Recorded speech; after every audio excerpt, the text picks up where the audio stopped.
Nuestro primer caso se desarrolla en el Tribunal de Circuito del Condado de Multnomah, donde Jeremy Christian está a punto de ser condenado por los asesinatos de 2 compañeros de viaje en un tren Max en Portland, Oregón.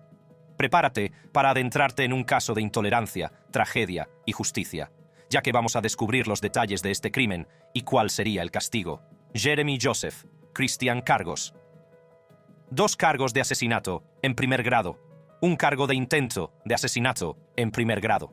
Era una tarde soleada del 26 de mayo de 2017, cuando un tren Max Light Rail en Portland, Oregón, se convirtió en el escenario de un horrible acto de odio y violencia. Los acontecimientos que se desencadenaron ese día sacudirían a la comunidad hasta sus cimientos y dejarían al descubierto los oscuros entresijos de la supremacía blanca. El tren estaba abarrotado de pasajeros que realizaban sus actividades cotidianas.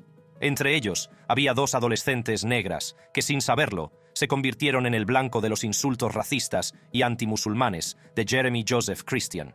Christian, un supremacista blanco con un historial de opiniones extremistas, dirigió su vitriolo hacia las chicas, escupiendo un discurso de odio que resonó en todo el vagón.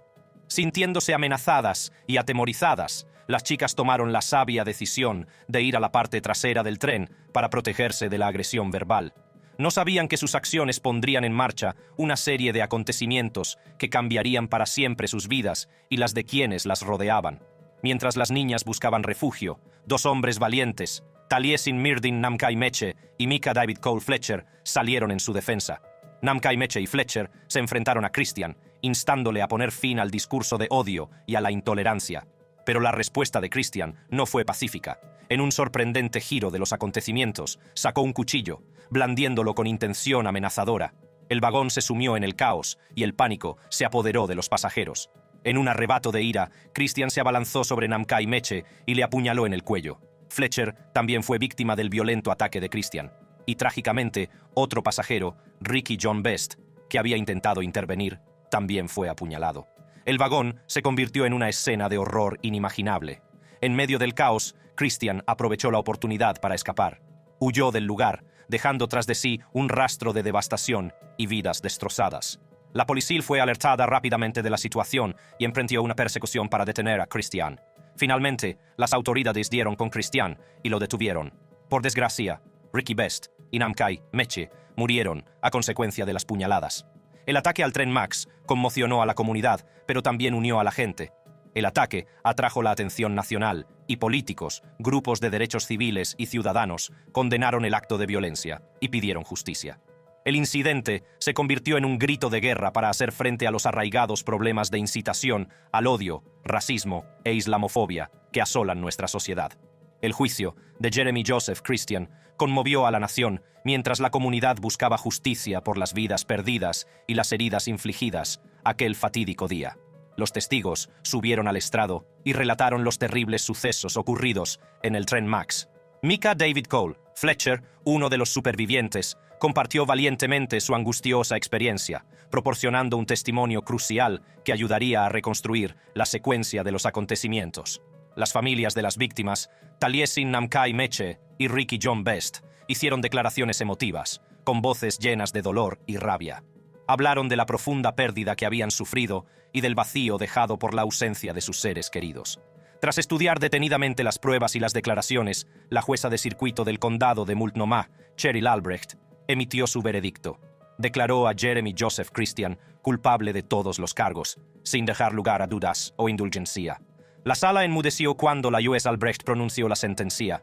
Jeremy Joseph Christian recibió 2 cadenas perpetuas consecutivas y pasaría el resto de su vida en prisión, sin posibilidad alguna de salir. Por desgracia, Christian no reaccionó bien a su sentencia y tuvo un arrebato dramático en el tribunal, sin mostrar ningún remordimiento por sus acciones. «Maldita zorra, me has jodido todo el sistema. George Floyd, debería haberte matado, puta. Debería haberte matado». Tome asiento en el Tribunal de Distrito del Condado de Neshoba, donde un antiguo miembro del Ku Klux Klan está a punto de ser condenado. Edgar Ray Killen fue el responsable de orquestar los espeluznantes asesinatos de 3 activistas de los derechos civiles durante el verano de la libertad de 1964. Prepárese para adentrarse en la historia de la implicación de Killen con el KKK y los sucesos que condujeron a las trágicas muertes de James Chaney, Andrew Goodman y Michael Schwerner, así como para explorar su juicio y posterior condena. Edgar Ray Killen. Cargos. 3 cargos de homicidio involuntario. En la pequeña ciudad de Filadelfia, Mississippi, nació el 17 de enero de 1925, un hombre llamado Edgar Ray Killen. Killen, el mayor de 8 hermanos, creció en una sociedad profundamente segregada y racialmente dividida. Pero fue su posterior participación en el Ku Klux Klan lo que marcaría para siempre su nombre en la historia. Killen creció en una comunidad en la que la supremacía blanca estaba profundamente arraigada. La relación de Killen con el Ku Klux Klan comenzó cuando se convirtió en Kleagle, o reclutador y organizador de clavernas, para las secciones de los condados de Neshoba y Lauderdale. Como Kleagle, Killen era responsable de reclutar nuevos miembros y difundir el mensaje de supremacía blanca del Ku Klux Klan. El Ku Klux Klan, una organización de supremacía blanca, era conocido por sus actos de violencia e intimidación contra los afroamericanos y quienes apoyaban los derechos civiles. Killen abrazó la ideología del Klan y se convirtió en una figura clave de la organización. Pero fue durante el verano de la libertad de 1964 cuando la relación de Killen con el Ku Klux Klan dio un giro siniestro.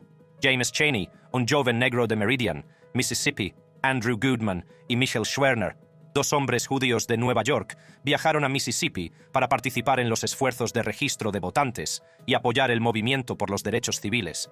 No sabían que sus vidas corrían grave peligro.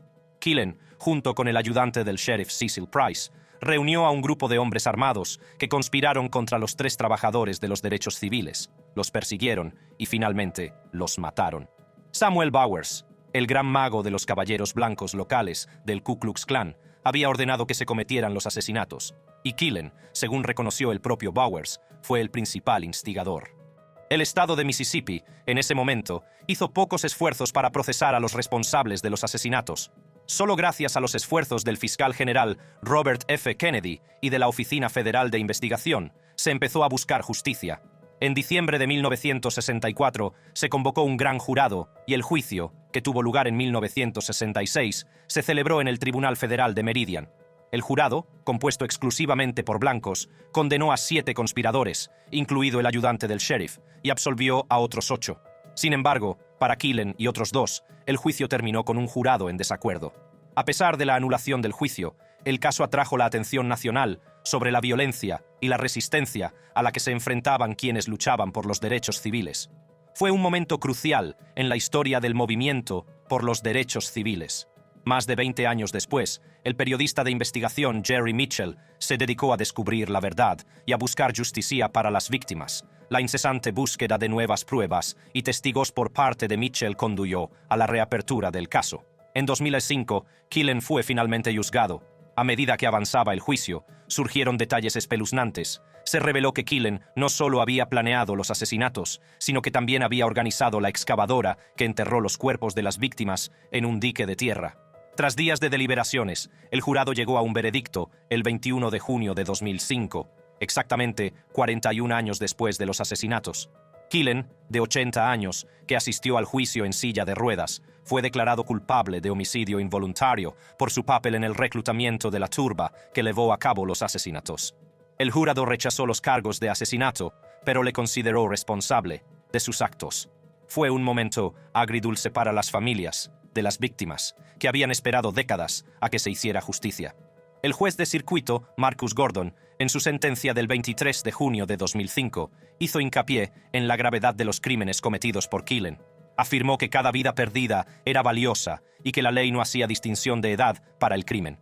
El juez de circuito, Marcus Gordon, condenó a Killen a la pena máxima de 60 años de prisión, con 20 años por cada cargo de homicidio involuntario, que deberán cumplirse de forma consecutiva.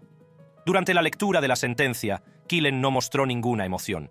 La sentencia marcó un momento importante en la historia del movimiento de derechos civiles. Envió el poderoso mensaje de que quienes cometen actos de odio y violencia tendrán que rendir cuentas, haya pasado el tiempo que haya pasado. En el Tribunal Superior del Condado de Glynn se está dictando sentencia contra un padre y su hijo, condenados por matar a tiros a un joven negro. Gregory y Travis McMichael, 2 miembros del Ku Klux Klan, Iban a ser condenados por su implicación en el asesinato de Ahmaud Arbery. Siéntese en la sala del tribunal mientras desentrañamos este caso que ha conmocionado al país, poniendo de relieve el racismo profundamente arraigado que sigue existiendo en nuestra sociedad. Gregory y Travis McMichael cargos: homicidio, doloso, múltiples, cargos de asesinato, agresión con agravantes, detención ilegal, intento criminal, de cometer un delito grave. Era un día soleado de febrero de 2020 cuando se produjo la tragedia en un tranquilo barrio de Brunswick. Ahmaud Arbery, un joven negro, salió a correr sin saber que sería la última vez. Los autores de este atroz crimen fueron Gregory y Travis McMichael, un dúo de padre e hijo que albergaban arraigadas creencias racistas. Aquel fatídico día, mientras Ahmaud Arbery trotaba por el barrio, Gregory y Travis se armaron con armas de fuego y lo persiguieron en sus camionetas. Sus intenciones estaban lejos de ser inocentes. Vieron a un joven negro corriendo e inmediatamente supusieron que era un delincuente. Durante varios minutos, los McMichael persiguieron a Ahmaud, intentando acorralarlo con sus camiones. Ahmaud, desarmado y con las manos a la vista, trató desesperadamente de escapar de los hombres armados. No les dirigió la palabra, no hizo ningún sonido ni gesto amenazador. Simplemente quería sobrevivir. Pero los McMichael fueron implacables en su persecución. De hecho, su vecino William Roddy Byram se unió a ellos, grabando la persecución a pesar de no haber visto nunca antes a Ahmaud. Finalmente, Travis McMichael salió de su camioneta, escopeta en mano, y apuntó directamente a Ahmaud. En una fracción de segundo, sonó un disparo que atravesó el pecho de Ahmaud. Estaba herido, pero su lucha por la supervivencia no había terminado. Ahmaud, en un intento desesperado por defenderse, agarró la pistola. Se produjo un forcejeo y Travis disparó 2 veces más contra Ahmaud. Ahmaud tropezó unos pasos y cayó de bruces sobre el pavimento, donde exhaló su último suspiro. La vida de un joven con sueños y aspiraciones se vio trágicamente truncada por la violencia sin sentido alimentada por el racismo. Tras los escalofriantes sucesos que acabaron con la vida de Ahmaud Arbery, la nación exigió justicia. El juicio de Gregory y Travis McMichael arrojó luz sobre el racismo profundamente arraigado que alimentó sus acciones y la necesidad de rendir cuentas. En febrero de 2022 comenzó el juicio, y las pruebas presentadas no fueron sino estremecedoras. La acusación describió claramente las creencias racistas de los McMichael y sus suposiciones sobre Ahmaud basadas únicamente en su raza. Los comentarios de Travis McMichael en las redes sociales y los mensajes de texto enviados a sus amigos salieron a la luz, revelando su animadversión racial hacia los negros. Los describió como salvajes infrahumanos y expresó su deseo de que les hicieran daño o los mataran, y mostró esta insensibilidad cuando intentó excusar el asesinato de Ahmaud. Era obvio que me estaba atacando, que si me hubiera quitado la escopeta, era una situación de vida o muerte. Los testigos declararon sobre los comentarios profundamente racistas de Gregory McMichael a personas que apenas conocía. Su desprecio por los negros era evidente en sus comentarios despectivos y en su creencia de que no eran más que problemas. También se presentaron al jurado los mensajes de texto racistas de Roddy Bryan, el vecino que se unió a la persecución. Su lenguaje despectivo hacia los negros puso aún más de relieve los prejuicios profundamente arraigados en este grupo. Las pruebas eran abrumadoras y el jurado llegó a un veredicto. En noviembre de 2021, Gregory y Travis McMichael fueron condenados a cadena perpetua sin posibilidad de libertad condicional. Con respecto a la sentencia, en este caso, en cuanto a Travis McMichael, el tribunal le condena como sigue: primer cargo, asesinato doloso, cadena perpetua sin posibilidad de libertad condicional. Pero la justicia no se detuvo allí. En agosto de ese mismo año, los McMichael volvieron a ser condenados a cadena perpetua tras ser declarados culpables de delitos federales de odio. Roddy Bryan, por su parte, fue condenado a 35 años por su participación en los asesinatos. Vamos al juzgado del condado de Multnomah, donde Russell Courtier, miembro del KKK, está a punto de ser condenado por su atroz crimen. Courtier, junto con su novia, atropelló a un chico negro de 19 años a la salida de una tienda 7-Eleven tras un altercado. Prepárate para descubrir los espeluznantes detalles de este asesinato por motivos raciales y el juicio que cautivó a la nación. Russell Courtier, cargos, asesinato, crimen de odio. Todo comenzó una fatídica noche de verano en Gresham, Oregon, el 10 de agosto de 2016. Larnell Bruce, un afroamericano de 19 años, se encontró en el lugar equivocado en el momento equivocado. Larnell Bruce se había detenido en una tienda de conveniencia 7-Eleven, sin ser consciente del peligro que acechaba en las sombras. Russell Courtier, un supremacista blanco y miembro de la banda carcelaria European Kindred, también se encontraba allí. Alimentado por su arraigado odio, Courtier vio una oportunidad para dar rienda suelta a sus violentas ideologías. Cuando Larnell Bruce salió de la tienda, Courtier y su novia, Colleen Hunt, se enfrentaron a él. Se produjo un acalorado intercambio de insultos racistas y comentarios despectivos. Bruce, comprensiblemente conmocionado, trató de distanciarse de la escalada de la situación, pero la ira de Courtier no tenía límites. En un horrible giro de los acontecimientos, Courtier y Hunt se subieron a su jeep, decididos a hacer daño a Bruce. Con odio en el corazón, le persiguieron sin descanso.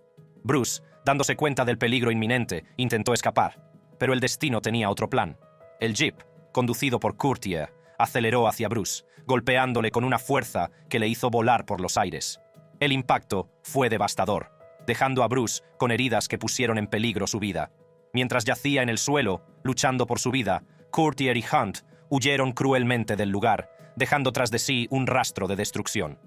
Los servicios de emergencia acudieron al lugar, intentando desesperadamente salvar la vida de Bruce. Fue trasladado inmediatamente a un hospital cercano, donde los médicos lucharon incansablemente por mantenerlo con vida. Sin embargo, a pesar de sus esfuerzos, Bruce sucumbió a sus heridas 3 agonizantes días después. La noticia del asesinato, sin sentido, de Larnell Bruce, conmocionó a la comunidad.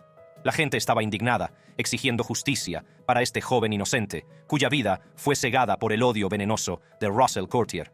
El incidente arrojó luz sobre las arraigadas tensiones raciales que siguen asolando nuestra sociedad. A medida que se desarrollaba la investigación, salió a la luz el verdadero alcance de la implicación de Courtier en actividades de supremacía blanca. Se hizo evidente que no se trataba de un incidente aislado, sino de un reflejo de sus creencias profundamente arraigadas. El asesinato de Larnell Bruce fue un duro recordatorio de que el racismo y la intolerancia siguen persiguiendo a nuestra nación. Las autoridades no perdieron tiempo en detener a Courtier y Hunt y llevarlos ante la justicia por sus atroces crímenes. Los engranajes del sistema judicial se pusieron en marcha, y el juicio que siguió sacaría a la luz los oscuros entresijos de la violencia alimentada por el odio. El juicio por asesinato de Russell Courtier conmovió a la nación, que esperaba con impaciencia el veredicto. La sala del tribunal se convirtió en un campo de batalla, donde la lucha por la justicia chocó con los demonios del racismo. La acusación presentó un caso convincente, destacando las motivaciones raciales del crimen. Los testigos subieron al estrado para relatar los sucesos de aquella fatídica noche y las inquietantes ideologías de Courtier. Finalmente, tras semanas de intenso dramatismo, el jurado llegó a un veredicto. Russell Courtier fue declarado culpable de asesinato y delito de odio, una decisión que conmocionó a toda la sala. El peso de sus actos finalmente le alcanzó, y las consecuencias serían graves. La fase de sentencia fue un momento de ajuste de cuentas. El juez, reconociendo la gravedad del crimen y el impacto que tuvo en la familia de la víctima y en la comunidad, dictó cadena perpetua para Courtier. Un mínimo de 28 años entre reshas servirían para recordar la vida que cegó y el odio que perpetuó. Mientras se leía su sentencia, Courtier fue grabado por las cámaras llorando. Colleen Hunt, novia y cómplice de Courtier, también se enfrentó a las consecuencias de sus actos. Se declaró culpable de homicidio involuntario y fue condenada a 10 años de prisión. Aunque no tan severa como la de Courtier, fue un recordatorio de que la participación en actos tan atroces no quedaría impune. Toma asiento en el tribunal del condado de Erie, donde Peyton Gendron, de 19 años, está a punto de ser condenado por un crimen que conmocionó a la nación cuando saltó a las noticias. El nombre de Peyton Gendron se ha convertido en sinónimo de odio y violencia, ya que llevó a cabo un tiroteo masivo por motivos raciales en un supermercado de Buffalo, Nueva York.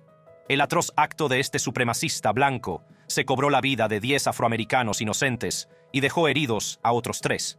Prepárese para conocer los impactantes detalles del crimen de Gendron, su juicio y la sentencia final, que dejó al país con la boca abierta. Peyton Gendron cargos múltiples, cargos de asesinato en primer grado, intento de asesinato motivado por el odio, terrorismo doméstico motivado por el odio, posesión de arma criminal, el 14 de mayo de 2022, en Buffalo, Nueva York. Pocos sabían los residentes que ese día quedaría grabado para siempre en sus memorias, como uno de los más oscuros de la historia de la ciudad. A medida que transcurría la mañana, Peyton Gendron, un supremacista blanco de 18 años, se preparaba para llevar a cabo un atroz acto de violencia que conmocionaría al país. Peyton Gendron había sido consumido por un odio profundamente arraigado y una ideología racista, alimentada por su afiliación al KKK. Sus creencias extremistas estaban arraigadas en la peligrosa e infundada teoría de la conspiración del gran reemplazo, que postula que los blancos están siendo sistemáticamente reemplazados por individuos no blancos. Esta ideología tóxica se había apoderado de la mente de Gendron, llevándole a cometer un acto de terrorismo doméstico y un delito de odio que dejaría una cicatriz duradera en la comunidad de Buffalo. Los acontecimientos que condujeron a aquel fatídico día estuvieron marcados por una meticulosa planificación y una inquietante obsesión por la violencia. Gendron había pasado meses preparando su ataque, investigando meticulosamente sus objetivos y adquiriendo las armas necesarias para llevar a cabo su siniestro plan. Sus actividades en Internet revelaban una mente oscura y retorcida, ya que frecuentaba foros de supremacistas blancos y se sumergía en un mundo de odio. Aquel fatídico día, Gendron fijó su mirada en un objetivo que amplificaría el impacto de su odioso acto. Eligió el supermercado Tops Friendly Markets, un bullicioso centro de actividad en el corazón de Buffalo. Sin que lo supieran los desprevenidos compradores y empleados, ese día, aparentemente normal, pronto se convertiría en una pesadilla. Armado con varias armas, entre ellas un rifle Bushmaster XM-15 AR-15, Gendron llegó al supermercado Tops con una determinación escalofriante. Salió de su vehículo con el corazón palpitándole con una mezcla de adrenalina y odio. El aparcamiento, antes un lugar de rutinas mundanas, pronto se convertiría en un escenario de horror inimaginable. Las primeras víctimas de Gendron fueron personas inocentes que se encontraban en el lugar y el momento equivocados. Abrió fuego sin vacilar. Sus balas desgarraron la carne y destrozaron la tranquilidad de la mañana. 4 vidas se truncaron trágicamente. Sus sueños y aspiraciones se extinguieron en un instante. El sonido de los disparos resonó en el aire, sembrando el pánico y la confusión en todo el supermercado. Compradores y empleados corrieron a refugiarse, con sus vidas cambiadas para siempre por la presencia de este terrorista de la supremacía blanca. Gendron, impulsado por su retorcida ideología, se abrió paso en la tienda, escudriñando los pasillos en busca de sus próximos objetivos.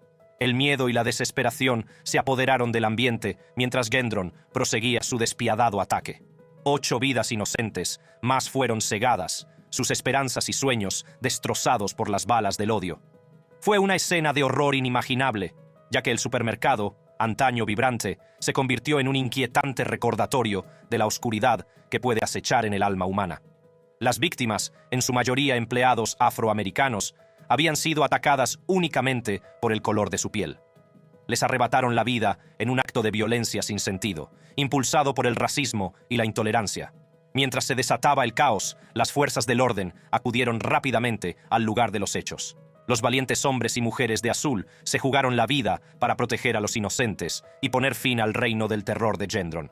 Se entablaron negociaciones y se intentó desesperadamente convencerle de que se rindiera y pusiera fin al derramamiento de sangre. Después de lo que pareció una eternidad, Gendron finalmente soltó su arma y fue detenido. La comunidad de Buffalo quedó conmocionada tras este horrible suceso.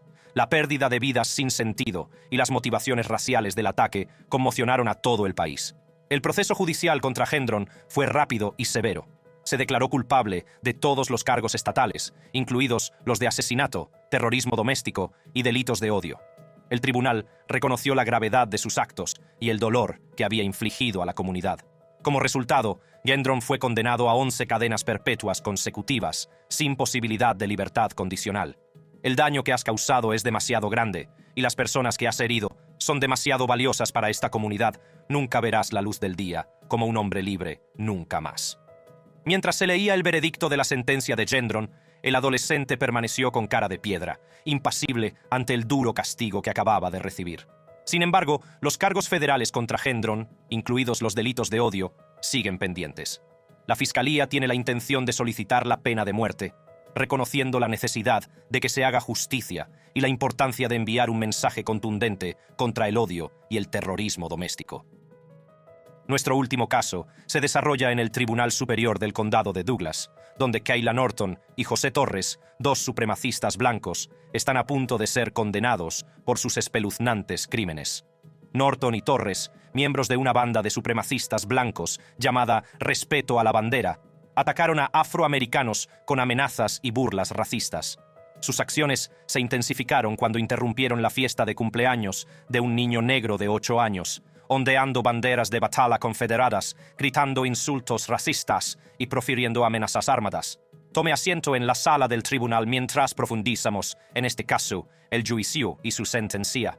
Kayla Norton y José Torres cargos: un cargo de violación de la ley de bandas callejeras de Georgia, un cargo de amenazas terroristas, 3 cargos de asalto agravado con un arma mortal, un cargo de amenazas terroristas, un cargo de violación de la ley de pandillas callejeras.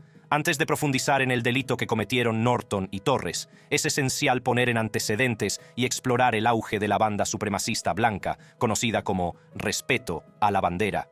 Este grupo, del que formaban parte Kayla Norton y José Torres, sembraba el miedo y el odio en su comunidad mediante burlas y amenazas racistas.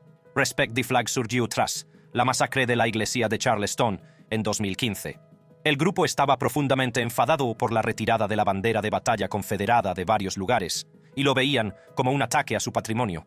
Con banderas de batalla confederadas, exhibidas con orgullo en sus camionetas, se embarcaron en una misión para intimidar y aterrorizar a los afroamericanos. Sus acciones estaban alimentadas por el odio racial y el deseo de reafirmar sus creencias supremacistas blancas. La banda tenía como objetivo a las familias negras, sembrando el miedo y dando a conocer su presencia mediante insultos y amenazas. El ascenso de Respeto a la Bandera marcó un capítulo oscuro en la comunidad, ya que sus acciones se intensificaron hasta convertirse en un crimen violento e impactante.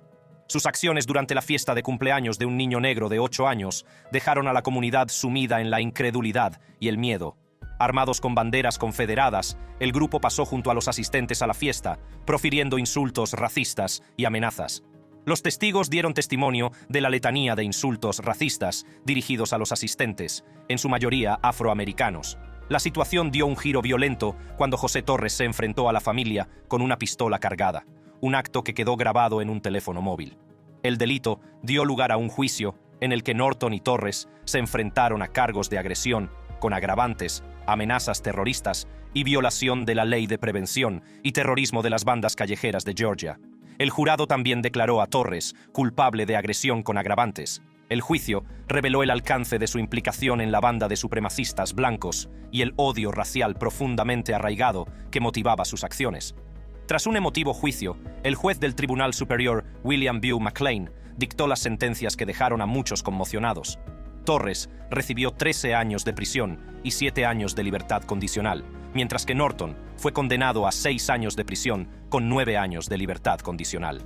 Ambos también fueron desterrados del condado de Douglas. La pareja se fue profusamente tan pronto como escucharon sus sentencias. Kayla se adelantó a mostrar su remordimiento, disculpándose con las víctimas. Siento mucho que os haya pasado eso. Lo siento mucho. Pero quiero que todos sepáis que esa no soy yo. Esa no soy yo. El caso de Kayla Norton y José Torres sirve para recordarnos que debemos seguir luchando contra el racismo y el odio en todas sus formas, esforzándonos por conseguir una sociedad más integradora y tolerante. En conclusión, el caso de estos miembros del KKK reaccionando a las cadenas perpetuas arroja luz sobre el racismo y el odio profundamente arraigados que aún existen en nuestra sociedad. Su implicación en estos atroces crímenes de blancos contra negros muestra la depravación de los seres humanos y hasta qué punto el odio corroe la conciencia humana. Estos crímenes son un duro recordatorio del trabajo que queda por hacer para erradicar el odio y construir una sociedad más integradora. Si quieren ver más vídeos como este que invitan a la reflexión, pinchen en las tarjetas que aparecen en sus pantallas. Les espero al otro lado.